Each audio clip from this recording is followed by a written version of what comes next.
নমস্কার, CNN 24 সান্ধ্যকালীন সংবাদে আমি অভিষেক পাল আপনাদের সবাইকে স্বাগত জানাচ্ছি। বিস্তারিত খবরে যাওয়ার আগে প্রথমে দেখে নেব আজকের বিশেষ খবর। একবার বরখোলায় 180 নং কান্দিগ্রামের বাড়ির বারান্দায় অঙ্গনওয়াড়ি কেন্দ্র, খাদ্য সামগ্রী আত্মসাতের অভিযোগে ক্ষোভ।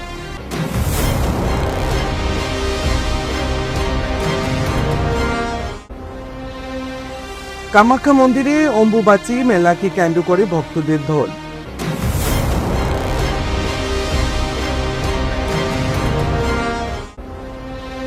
পাতারকান্দি বিধানসভা কেন্দ্রের পুতানি চা বাগানের রাস্তায় এক মৃতদেহ উদ্ধারের ঘটনায় চাঞ্চল্য ছড়িয়েছে।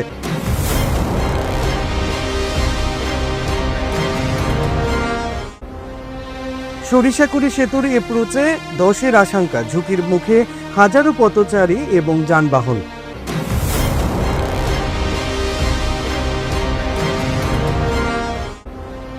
উদারবন্দের ডলু নদীর ভয়াবহ ভাঙনে চরম দুর্ভোগে 3টি গ্রামের হাজার হাজার মানুষ।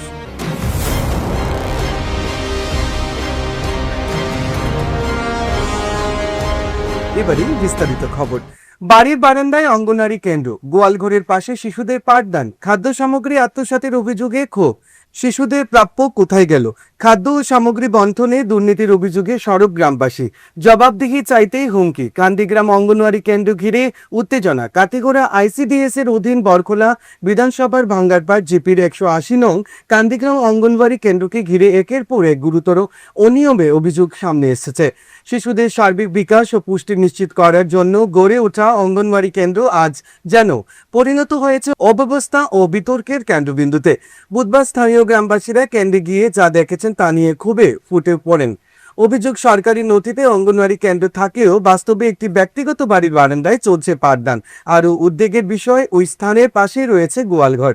এমন অস্বাস্থ্যকর ও অনুপযুক্ত পরিবেশে কোমলমতি শিশুদের পড়াশোনা ও পুষ্টি সংক্রান্ত কার্যক্রম পরিচালনা করা হচ্ছে বলে অভিযোগ অভিভাবকদের। যে আমরা যে অঙ্গনাদি সেন্টার যেটা, এটা তো মানে বোয়ার মতো কোনো জায়গা নাই, প্লাস স্কুল নাই। এরপরে পুরানা কমিটি আজ থেকে 8 বছর আগে গঠন করা হয়েছে, এর বাদ বাকি কোনো কমিটি গঠন করা হয় না। যদি খানিগুলা যেগুলা বাচ্চারা খানি আয়, এটা খানি তারা বন্টন বাটিয়া দেয় না মঞ্চরে, ছাত্ররা বাটিয়া দেয় না। আর যদি তারা কইলায় যে ছাত্ররা খানি দেও না কেনে, এটা অফিসে দেন না, এই প্রশ্নটা আমরা আনসার করেন তারা। প্লাস হইল গিয়া এই যে জায়গার মধ্যে ফুর্তা পড়া হয়, এটা অত অস্বাস্থ্যকর পরিবেশ। তারও গরুর গোয়াল, মানে খুব নোংরা জায়গা। এরপর আন্দায় নাই লাইট আছে, নাই কোনো ফ্যান আছে, হুরতারে মশায় কামড়াইন, উল্লসায় কামড়াইন, হুরতা বইতে পারেন না, মাটির বইয়া হুরতা পড়িতা। ওটাও আমার অভিযোগ। আমি বর্তমানে শিক্ষামন্ত্রীর কাছে ওটাও আবেদন জানাই, আর অতি সত্তর আমরা সেন্টারটা দিয়া বাচ্চারা জেলা সুব্যবস্থা করে দেওয়ার লাগে। স্থানীয়দের বক্তব্য, শিশুদের ভবিষ্যৎ নিয়ে ছিনিমিনি খেলা কোনোভাবেই মেনে নেওয়া যায় না। তারা অবিলম্বে ঘটনায় নিরপেক্ষ তদন্ত, খাদ্য সামগ্রী বন্টনের হিসাব প্রকাশ, দোষীদের বিরুদ্ধে কঠোর ব্যবস্থা এবং শিশুদের জন্য স্বাস্থ্যসম্মত ও স্থায়ী অঙ্গনওয়াড়ি কেন্দ্র চালুর দাবি জানিয়েছেন। আমি ধরো 30 দিন স্কুলে গেছি, 30 দিন কোন মাঝে 8 বছরের মাঝে একদিনও গিয়া মাস্টার হয়েছে, কোনো একটা মাস্টার নাই। আর স্কুলে যাওয়া পরে গিয়া ভাই হরতা বস্তাত বোয়াত আর গুফর ফেলায়, গরুর গুফর গুলা গরু ও জায়গার মধ্যে গরু বান্ধন তারা। ও যে দায়িত্ব আছে, ও সেন্টার নাই কেন, আর একজনের বারিন্দাত পড়ানি হেল্পার, ওখানেও তো যাই তো মশা বাচ্চারা কামড়া। এরপরে ইয়ে করে আমি আমার বাচ্চারা 2বার জ্বর হয়েছে, 2বার জ্বর হয়েছে। জ্বর হওয়ার পরে আমি ডাক্তার দেখাইছি, একবার ম্যালেরিয়া হয়ে গেছে, এবার মশায় কামড়াইয়া চাকা চাকা চাকা চাকা বানাইলে। তারারে আমি অভিযোগ করলাম, বলে সেন্টারটা ডুলাও, ওখান থেকে সেন্টারটা ডুলাই একটা ভালো জায়গাত নেই। তারা কইন সরকারের সেন্টার দেয় না, আমরা খেতাম বলে সরকারে বইবারও ব্যবস্থা দেয় না, বলে না সরকারে বইবার। আমি কয়বার ফোন মারি কইছি বলে 2টা রাং দেও, তারারে 2টা রাং দিলেও বাচ্চারা রাঙ্গে বইবে। তারা কইলো দিব দিব কইয়া তো আজ পর্যন্ত তারা দিছে না। এরপরে MDM যেগুলা এমডি বাচ্চারা খানি, এরা 3 বছরের 8 বছরের মাঝে 3বার আইছে, 3বার 8 বছরের মাঝে আইছে।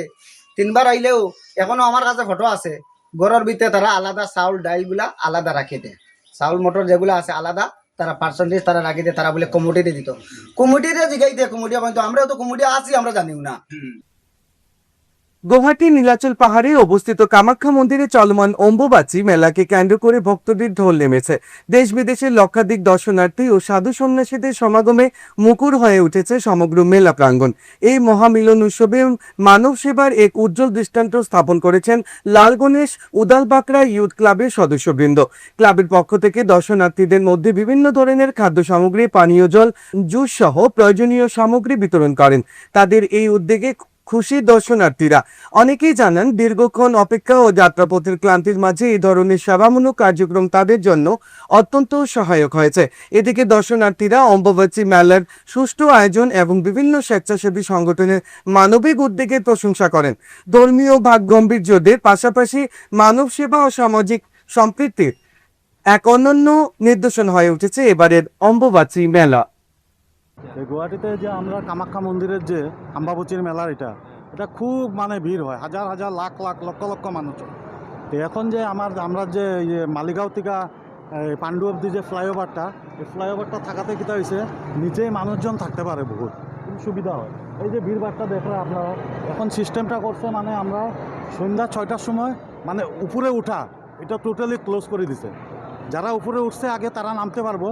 এত প্রচণ্ড ভিড় হয়, ওই ভিড়টার লেগে আর কি এই মানে ইয়েটা করছে আর কি, সিস্টেমটা করছে। যে সিস্টেমটা করায় খুবই মানুষে উপকৃত হইব, কারণ প্রচণ্ড ভিড়। তো এমনি আমরা ভান্ডারা দিছি, প্রত্যেক বছরে দিই আমরা, মানে প্যাকেটিংটা দিই কেন, কারণ তার মানে খিচুড়ি, তারপরে হইলো ভাত, ডাল, সবজি, এটা ভান্ডারা আমরা যেরকম মালিগাঁও, পাণ্ডু এগুলা মানে তারা একদম স্টার্টিং থেকে শুরু করে লাস্ট অবধি দিতেই থাকে। তারপরেও যেরকম জল, কোল্ড ড্রিঙ্কস ওইগুলা আমরা এবার দিলাম, বিস্কুট, ফ্রুটি, ওইগুলা শুকনা জিনিস দিচ্ছি, যাতে মানুষের মানে বর্তমানে অসুবিধা না হয়। এখন খাওয়ার বুঝটা না, যাতে দুপুরেও খাইতে পারে, রাত্রেও যাতে খাইতে পারে, ওই হিসাবে আমরা আরও প্যাকেটিং শুকনা ড্রাই আইটেমটা আর কি দিচ্ছি, আমরা প্রতিবারই দিই। পাথারকান্দি বিধানসভা কেন্দ্রের পুতানি চা বাগানের রাস্তায় এক মৃতদেহ উদ্ধারের ঘটনায় চাঞ্চল্য ছড়িয়েছে। মৃত ব্যক্তির স্থানীয় বাসিন্দা বিজয় শুক্লবৈদ্য বলে শনাক্ত করা হয়েছে। 60 বছর বয়সী বিজয় শুক্লবৈদ্যের সারা শরীরে আঘাতের চিহ্ন ছিল। বিজয় শুক্লবৈদ্য বুধবার সন্ধ্যে 6:30টায় বাড়ি থেকে বের হন এবং আর বাড়ি ফেরেননি। ধারণা করা হচ্ছে কোনো দুষ্কৃতিকারী এই হত্যাকাণ্ড ঘটিয়েছে। এই ঘটনায় এলাকায় চাঞ্চল্য সৃষ্টি হয়েছে। পুলিশ ইতিমধ্যে ঘটনার তদন্ত শুরু করেছে। মানুষটা ঘর থেকে বাইরে এসে বিকাল 6:30টার সময় ঘর থেকে বাইরে হওয়ার পরে রাত্রে বাড়িতে ফিরছে না। সকালেও তারা বাড়িতে খোঁজ করছে না, মানে বাড়ির মানুষ জানেই না যে হে কোনোখানে অ্যাক্সিডেন্ট বা এরকম মার্ডার হয়ে গেছে কইয়া। কারণ মানুষটা মাঝে মধ্যে এরকম বাড়ি থেকে বাইরেও থাকতো, কোনোদিন মেয়ের বাড়িতে থাকতো, কোনোদিন আরো কোনো জায়গা থাকি যেত। ভালো নাম হইলো বিজয় শুক্লবৈদ্য, এমনি তারা সুক্রিয়া শুক্লবৈদ্য কয়ে জানে। আর সকালে এখানে কিছু মানুষ যখন এইদিকে থেকে রাস্তা কাজে কামে যার, তখন দেখে এখানে ডেড বডি ফেলেন। ওই মানুষ আল্লাহ চিল্লা করিয়া তার ফ্যামিলির মানুষেরও ইনফরমেশন দেওয়ার পরে সব আমরাও খবর দেওয়া হয়েছে। আমরাও লগে লগে এখানে আইসি, আইয়া দেখি আর তো এরকম ঘটনা। লগে লগে আমরা পাশাকান্দি থানার লগে ইনফরমেশন করছি। পাশাকান্দি থানাতে ইনফরমেশন করার পর ওসি, আইসি সবই আইসে এখানে, সবে আইয়া এখন যা ইয়ে করার সব করে। রাস্তাত মার্ডার হয়েছে, কার উপরে সন্দেহ থাকবো? কিন্তু মানুষটার কারোর লগে কোনোদিন কোনো ঝগড়াও আসিল না, কারোর লগে কোনো ঝগড়া নাই। মানুষটা হাসি মুখা মানুষটা মানে ঝগড়া মানে বুঝেই না কিতা জিনিস ঝগড়া। ভদ্রলোক করতো আপনার এই যে মিস্ত্রির লগে কাজ করতো, এই যুগালি পাকা মিস্ত্রি, মেশনের লগে কাজ করতো, যুগালির কাজ করতো, নিজের বাড়িতেও কাজ কাম করতো, যে কোনো মানুষ যে কাজ করতো। কারো বাড়িতে বেড়া লাগানি, কোন মাটি ধোয়া, কোন মানে লেবারের কাজ। পরিবারের আছে 3 জন ছেলে, এক ছেলের বউ, 2 মেয়ে লোকেলেই বিয়া হয়েছে, তো মেয়েগুলা লোকেলেই আছে। শিলচর কালাইন সড়কের মোহনপুর থেকে হিলারা পেট্রোল পাম্প সংযোগকারী প্রধানমন্ত্রী গ্রামীণ সড়কের সরিষাকুড়ি এলাকায় একটি সেতুর অ্যাপ্রুত বিপজ্জনক অবস্থায় রয়েছে। যে কোনো সময় ধসে পড়ে বড় দুর্ঘটনা ও যোগাযোগ বিচ্ছিন্ন হওয়ার আশঙ্কা দেখা দিয়েছে। স্থানীয়দের অভিযোগ, সড়ক মেরামতের নামে রাস্তার পাশে মাটি ফেলে কাঠ বন্ধ করে রাখা হয়েছে। পাশাপাশি সেতুর অ্যাপ্রুত সংস্কারের নামে খুঁড়াখুড়ি করে ফেলে রাখার বর্ষার জলে ধীরে ধীরে ধস নামছে। এই গুরুত্বপূর্ণ সড়ক দিয়ে বরখোলা ও কাঠিগড়া বিধানসভা অসংখ্য যানবাহন এবং হাজারো স্কুল কলেজ পড়ুয়া প্রতিদিন যাতায়াত করেন। ফলে যে কোনো সময় বড় ধরনের অঘটনের আশঙ্কা করেছেন এলাকাবাসীর দ্রুত সংস্কারের দাবি জানিয়ে প্রশাসন ও মুখ্যমন্ত্রীর হস্তক্ষেপও কামনা করছেন। পেট্রোল পাম্প সংযোগ রাস্তা, এই রাস্তার বেহাল অবস্থা। তাই আমি মানে খুব খারাপ রাস্তা হয়েছে এবং রোজ ছাত্র প্রায় হাজার হাজার ছাত্র এইদিকে যাওয়া আসা করে, কিন্তু ছাত্ররা অনেক কষ্ট হয়ে যায়, কাদা হয়ে গেছে, মাঝে মাঝে বড় বড় গর্ত হয়েছে এবং এই যে ব্রিজের মুড়ি যেটা এটা সাইড ভাঙিয়ে গেছে অলরেডি। তাই আমি মাননীয় মুখ্যমন্ত্রীর কাছে এটা দাবি জানাই আর যে অতি সত্বর আমরা রাস্তাটা মেরামত করে দেওয়ার জন্য আমি আবেদন জানাই। আর আমার এই যে স্থানীয় বিধায়ক এবং কমলাক্ষ দেবপ্রকাশ তৎসঙ্গে আমার কিশোরনাথ বড়খলা বিধায়ক আর আমার জেলা পরিষদ ফরিদা বেগম পারভিনরে আমি তিনজনের কাছে দাবি জানাই আর যে অতি সত্বর এই আমরা রাস্তাটার কাজ আরম্ভ করার লাগিয়া আমি দাবি জানাই। আর মনগুর থেকে টু পেট্রোল পাম্প পর্যন্ত এই রাস্তা গেছে। আর বর্তমানে খাটিগড়ার বিধায়ক কমলাক্ষ দেব আর বড়খলার বিধায়ক কিশোর নাথ আর এবং আমার হরিদা দিদিরে হইয়া যে রাস্তাটার মেরামত করার লাগে অনুরোধ করে যত অতিসত্ব করার লাগিয়া। কাছাড় জেলার উদারবন্দে ডলু নদীর ভয়াবহ ভাঙ্গনে চরম দুর্ভোগে পড়েছেন 3টি গ্রামের হাজার হাজার মানুষ। নদী গর্ভে তলিয়ে গেছে পাকা সড়ক ও 2টি সেতুর এপ্রোচ। প্রবল স্রোতে ডলু নদীর ভয়াবহ ভাঙ্গনে পিডব্লিউডি বিভাগের নির্মিত পাকা সড়কের একটি বড় অংশ নদী গর্ভে বিলীন হয়ে গেছে। একই সঙ্গে ধসে পড়েছে 2টি পাকা সেতুর এপ্রোচ। এর ফলে সরিস্থল, সত্যনগর ও সহ মোট 3টি গ্রামের সঙ্গে বাইরের যোগাযোগ কার্যত সম্পূর্ণ বিচ্ছিন্ন হয়ে পড়েছে। স্থানীয়দের অভিযোগ, দীর্ঘদিন ধরে নদী ভাঙ্গন চললেও স্থায়ী প্রতিরোধে কোনো কার্যকর উদ্যোগ নেয়নি সংশ্লিষ্ট বিভাগ। গত 2 দিন আগে সড়ক ও 2টি সেতুর এপ্রোচ ভেঙে নদীতে তলিয়ে যাওয়ার পর থেকে কয়েক হাজার মানুষ চরম দুর্ভোগের মধ্যে দিন কাটাচ্ছেন। বিকল্প রাস্তা না থাকায় প্রতিদিন জীবনের ঝুঁকি নিয়ে গামছা পরে হেঁটে নদী পার হচ্ছেন স্থানীয় বাসিন্দারা। সবচেয়ে বেশি সমস্যায় পড়েছেন স্কুল পড়ুয়া শিক্ষার্থীরা। চলমান পরীক্ষায় অংশ নিতে নদী পেরিয়ে স্কুল যেতে হচ্ছে তাদের। স্কুলের পোশাক ভিজিয়েই পরীক্ষা দিতে যায়, আবার একইভাবে ভেজা পোশাকে বাড়ি ফিরতে হচ্ছে। শুধু শিক্ষার্থীরাই নয়, অসুস্থ রোগী, প্রবীণ ও অন্তঃসত্ত্বা নারীদের দুর্ভোগও চরমে। হাসপাতালে পৌঁছাতে রোগীদের কাঁধে করে নদী পার করানোর ছাড়া অন্য কোনো উপায় নেই। ফলে এলাকায় তৈরি হয়েছে এক গভীর মানবিক সংকট। মানে এখানে 2 দিন আগে বৃষ্টি হয়েছিল, বৃষ্টির মধ্যে ব্রিজ ভাঙে গেছে। আর আমাদের এখানে 3টা গ্রাম আছে, এই পারে মানুষ এপারে যেতে পারে, ওপারে মানে ওপারে যেতে পারে না। আর কতটা আমাদের ছাত্র আছে, ভাই বোন আছে স্কুল যায়, তাদের বহুত প্রবলেম হয়ে যায় স্কুল যাওয়ার লাগে। আমরা তারা সকালবেলা পার করিয়া দিই, আরো মানে 12টা একটা সময় আয় তারা আবার আমরা আনিয়ে রাখি। ব্রিজটা মনে কর 2 দিন আগে ভাঙছে। এটা তো ডলু নদী ভাঙছে। রাস্তা তো এটা হলো হাতি চড়া রাস্তা ভাঙছে। দেখো রাস্তা ভাঙে পুরো ব্রিজ গেছে। এখন আমরা আশাবাজি করি গামছা লাগাই, মানে ওপারে যাই, ওপার থেকে আবার বাজার হাট তখন সেম যেরকম এখন পার করে এরকম পার হাতে লাগে, মানে গামছা লাগাই পার হাতে লাগে। বিধায়ক তো আগে আইছিল, প্রথম যখন গুলা দিয়েছিল বিধায়ক আইছিল, আইয়া দেখে গেছে। এখন তো 2বার আইছে না। শিলচর সদরঘাটে গতকাল সন্ধ্যায় এবারে প্রথম গঙ্গা সমগ্রের উদ্যোগে কাছাড়বাসীর পরম সৌভাগ্যের এবং পবিত্র মুহূর্ত মহিমান্বিত গঙ্গা আরতি অনুষ্ঠিত হয়। এই অনুষ্ঠানে বৈদিক মন্ত্র উচ্চারণ ও শঙ্খধ্বনির মাধ্যমে মা গঙ্গার রাজকীয় আরতি ভক্তিগীতি ও আধ্যাত্মিক পরিবেশে সম্পূর্ণ হয়। প্রথমে মা গঙ্গাকে পুজো দেওয়া হয়, এরপরে 3 জন পুরোহিত একত্রে অনেক ধরনের গঙ্গা আরতি অনেক সময় লাগিয়ে করেন।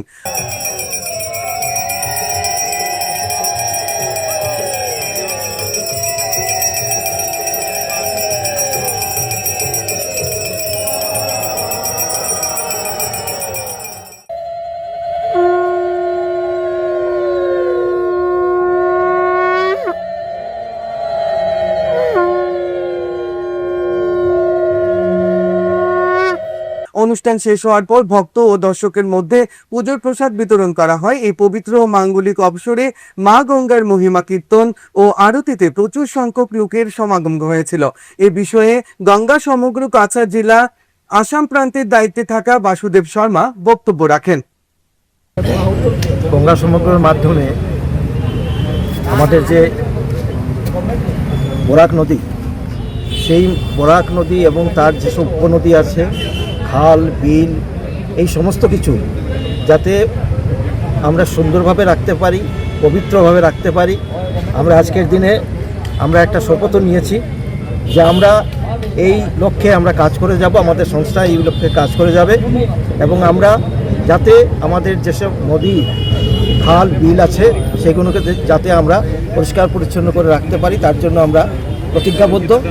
এবং সেই লক্ষ্য নিয়েই আজকে আমরা, যেহেতু দশহরার দিন, মা গঙ্গার আবির্ভাব তিথি, তাই মা গঙ্গারকে পুজো এবং আরতি আমরা আজকের দিনে এইমাত্র সম্পন্ন করেছি এবং আমরা সবার কাছে আমরা অনুরোধ করছি যে আমাদের যে এই প্রচেষ্টা সেই প্রচেষ্টার সঙ্গে আপনারা আসুন, আপনারা সহযোগী হন এবং আমরা যাতে নির্মল গঙ্গা অবিরল গঙ্গা অভিযানকে সার্থক করে তুলতে পারি সেই লক্ষ্যে আমরা আপনাদের সবার সহযোগিতা চাইছি। আজকের সংবাদ এখানে শেষ করছি। নমস্কার।